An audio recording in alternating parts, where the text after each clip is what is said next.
మీ పేరు? భిక్షమయ్య. ఎక్కడి నుంచి వచ్చారండి? నర్సాపేట నుంచి. మరి చంద్రబాబు నాయుడు కలిసారుగా, ఏమన్నారు మీ సమస్య మీద? ఈ సమస్య మేము అందరం పుల్లారావు బాధితులు అంటే మీ అందరికీ నేను న్యాయం చేస్తాను అని 10 నిమిషాలు ముఖ్యమంత్రి కూడా జనంలోకి వచ్చి మాట్లాడిన దాఖలాలు లేవు. చంద్రబాబు నాయుడు కాబట్టి ఇంతమందిని చూసి వచ్చి 10 నిమిషాలు మాట్లాడినంటే అది సంతోషం. తర్వాత మాకు నోటికి నోరు పడడం నమ్మకం ఉంది. ఆయన అంతైనా చేస్తాడని వదిలిపెట్టడు. వాళ్ళ ఆస్తులన్నీ బయటకు చేస్తాడు. ఇట్లా కొన్ని చోట్ల దగ్గర మొన్న ఎల్లమందలో కూడా ఒక ఇల్లు లేదంటే అప్పటికప్పుడు వచ్చి మాట్లాడి వచ్చి గృహప్రవేశం కూడా చేయించాడు. అందువల్ల ఆయన మాట్లాడి దాని తప్పడం నమ్మకంగా జరుగుద్దని మాకు పూర్తి నమ్మకాలు ఉన్నాయి. ఇప్పుడు కాదు, గత 15, 20, 30 సంవత్సరాల నుంచి కూడా చూస్తున్నాం. పోయిన 5 ఏళ్ళు జగన్ కూడా చూసినాం. చెప్పిండే కానీ ఏమీ లేదు. ఒక్కదానికి కూడా మాకు ఏ పని చేయలేదు. అతను డబ్బులు అన్నీ వాటికి అనవసరం వాటికి ఖర్చు పెట్టిండే తప్ప ప్రజలకు అవసరమైనవి లేవు. రోడ్లు లేదా, మరి ఎక్కడ స్కూల్లో కూడా పిల్లలకి 3 కిలోమీటర్లు 5 కిలోమీటర్లు చేసిపోయి పెట్టిండు.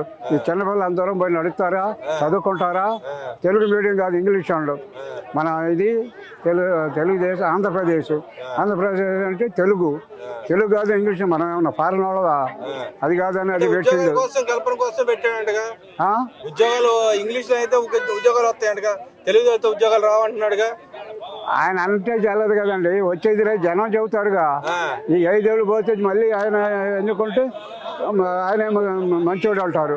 ఎన్నుకోకపోతే ఆయన జనమే చెబుతారు. మరి ఆయన నేను 30 ఏళ్ళు వస్తాను, నెక్స్ట్ నేనే వస్తాను 30 ఏళ్ళు ఉంటాను. 30 ఏళ్ళు కాదు కదా, 5 ఏళ్ళకే ఆ రకంగా 11కి వచ్చింది. ఈసారి 1 వచ్చేది.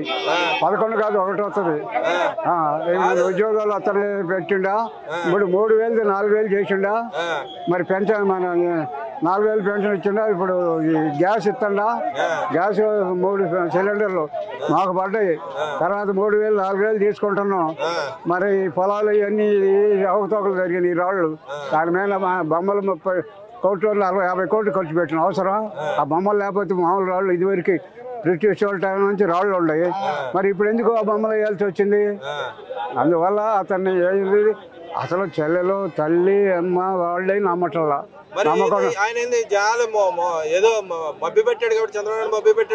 ఏం మబ్బి పెట్టిండు? ఇప్పుడు నేను చెప్పిన పెన్షన్ ఒకసారి 1000 పెంచిండా. 5 గంటల కంటే 6 గంటలకు 7 గంటలకు తెచ్చి ఇస్తున్నారా? రోడ్లు గుంతల బాటి పోడ్చిండా. తర్వాత ఇప్పుడు గ్యాస్ అనడా ఇస్తాడా. రేపు ఈ పిల్లలకి కూడా మే నెలలో మళ్ళీ డబ్బులు వేస్తాడు. తర్వాత రైతు భరోసా ఇది కూడా 20,000 సంవత్సరానికి వచ్చే మే జూన్లో అవి కూడా పూర్తి చేస్తాడు.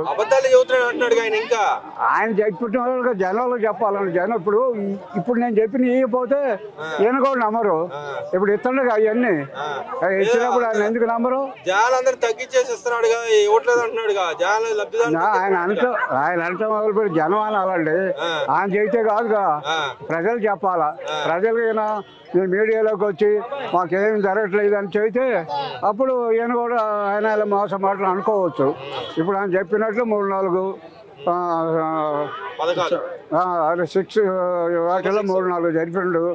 కాకపోతే ఏంటంటే ఈ అమ్మబడి పిల్లలు 15,000 వేయాలి, అదొకటి వేయాలా. తర్వాత 20,000 కూడా మే జూన్లో వేస్తాను. 3,000 4,000 ఇస్తూనే ఉండు. మాకు రోడ్లు వేసిండు. ఆ పొలాలు తీసి మళ్ళీ పొలాలు కూడా మళ్ళీ కొలిచి రీసర్వే చేయించి దాన్ని కూడా బడ్జెట్ ఎలా ఉంది? బడ్జెట్ అందరూ మోసం చేయడానికి పెట్టాడు. బడ్జెట్ అదేం లేదండి. బడ్జెట్ పెట్టిన దాంట్లో అన్ని బాగానే జరుగుతున్నాయి. ఇబ్బంది లేదు. అంటున్నాడుగా మా పార్టీ 3 రాజధానులు కట్టుబడి ఉంది అన్నాడుగా. ఏం లేదు. మళ్ళీ కూడా ఇప్పుడైనా 164, ఈసారి 174 వస్తాయి. అంతే. ఆ ఒకటి కూడా అతను గెలిస్తేనే అతను లేకపోతే వేరే పార్టీకి పోద్ది, కాంగ్రెస్ పోద్ది. మరి ఆయన అసెంబ్లీకి కూడా రానన్నాడుగా. మరి అప్పుడు ఆయన ఇది కూడా సభ్యత్వం కూడా పోద్ది అన్నారుగా. అంటే అందుకే మన వచ్చి అది నిలబెట్టుకోవటానికి పోయింది. లేకపోతే మన ఎందుకు వచ్చేవాడు? అది ఉంటుంది అనుకుంటే రాడు. మరి ఒక్కరోజు వచ్చి 11 నిమిషాలు ఏ ముఖ్యమంత్రి సభలో మాట్లాడిపోతాడా? 11 నిమిషాలు ఎందుకు ఉండడు? మరి ఎందుకని వెళ్ళిపోయాడు అంటారు? ఎందుకంటే సభ్యత్వం పోద్దని. అది